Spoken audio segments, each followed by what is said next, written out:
with that twinkling look in his eye. A horse race round the village, and the loser has to fry. Oh, now I was truly scuppered, and I'd burn as like as not, for everyone knew my cart horse Bess could barely break into a trot. The boys had bright little ponies, and some had thoroughbreds fine, but no one had a cart horse as slow and sleepy as mine. But the die was cast, my fate was sealed, the race was all arranged. We'd start that day, yes, right away, so nothing could be changed. We lined up in the midday sun, across the village street. 14 boys against 1 girl, odds enough to beat. I sat astride my big black Bess, who stood quite unperturbed. By prancing, dancing ponies, she would not be unnerved. Now Bess was a general factotum horse, the only steed on our farm. She'd plough and harrow straight as an arrow, but slow as a sailor's yarn. She'd carry me just where I wanted, to market, to fairs and to school, but I used no reins, no bits, no spurs, for she went at her will, as a rule. 18 hands she stood, my Bess, and black as shining coal. Broad and wide, a rolling ride, but gentle as a foal. The streets were filled with laughter now, they came from east and west, for word had flown from home to home, Belinda races on Bess. "Belinda is riding Bess," they cried. "Well, I never, and can you imagine?" They taunted and teased and whistled and wheezed. "I'll show you," I said, "we'll win."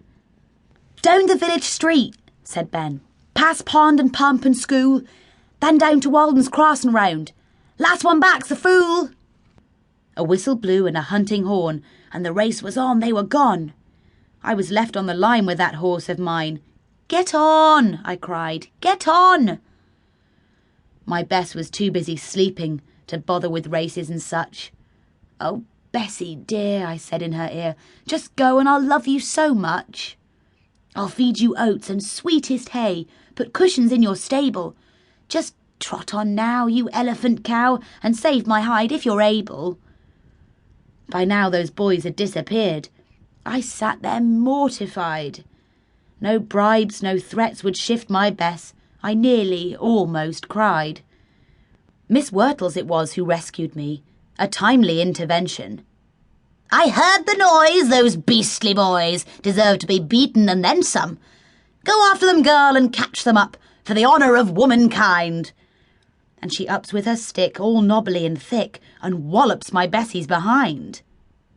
Now, no one had ever struck Bessie, never in all her days. So she puts back her ears and bucks and rears and snorts and whinnies and neighs. We thundered out of the village and down towards Walden's Cross. I hung on tight in terror and fright and rode the pitch and toss. "Oh, Bessie," I cried, "I'm on your side. Don't throw me off or I'll die. I'm only small and it's a long way to fall." And then I began to cry. For Bessie had changed to a dragon, it seemed. She breathed out smoke and fire. We bolted past the sheep-dip pit. Oh, would she ever tire? She leapt the brook like a hunter and galloped up Candlelight Hill. And there at the top we saw them, away ahead of us still. My Bessie fairly ate that hill and turned by Walden's Cross. Half the race was over now, but none of it was lost. Ben was riding Attaboy, and way out in the lead. The others straggled out behind, but coming up was me. Suddenly now, my fear was gone, and strength returned to my knees. I used her mane like a leading rein, and we powered through the trees. The thunder of hoofbeats drummed in my ears, and the wind brought tears to my eyes. I dodged the low-slung branches and closed my mouth against flies. Out of the wood my Bessie charged, and over the ditch by the meadow. "Hello!" I cried. They nearly died as I passed them fellow by fellow. I laughed so much that it hurt my side to see their red round faces, their sweating backs and knackered hacks, their multicoloured braces.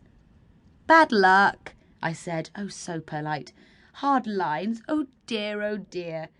Your horse looks beat, he needs new..."